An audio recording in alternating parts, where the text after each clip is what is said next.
হ্যাঁ, বিশ্ববিখ্যাত বাউল সাধক লালন সাঁজি উনি যে এই ভূমিতে জন্ম নিয়েছে এই বাংলাদেশে, আমরা বাংলাদেশের সকল নাগরিক নিজেকে ধন্য মনে করি। এত বড় একজন বাউল সাধক, গুণী শিল্পী আমাদের এই মাটিতে জন্ম নিয়েছে গড়াই নদীর পাশে।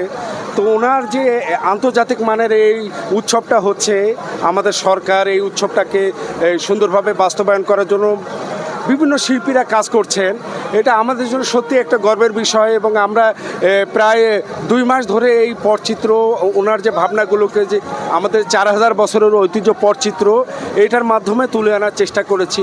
যেখানে আমাদের লোকশিল্পের নদীমাতৃক দেশ, যে নদী, আমাদের নদীর পাড়েই ওনার আখড়া, এই আখড়া এবং আমাদের যে ওনার একতারা, তারপরে একতারাটাও আমি মনে করি যে সারা পৃথিবীতে আমাদের দেশে যে একতারা যেভাবে ব্যবহার হয়, আমি মনে করি সারা বিশ্বের মধ্যে লালন সাঁজির একতারাটা সারা বিশ্বময় ছড়িয়ে যাক।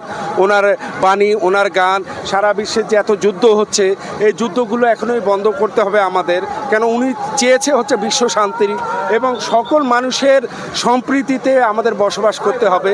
ওনার গান, ওনার বাণীতে সবগুলো উনি লিখে গেছেন। এটা আমাদের জন্য সত্যি একটা বড় পাওয়া এবং এই উৎসবে অংশগ্রহণ করতে পেরে আমি নিজেকে ধন্য মনে করছি।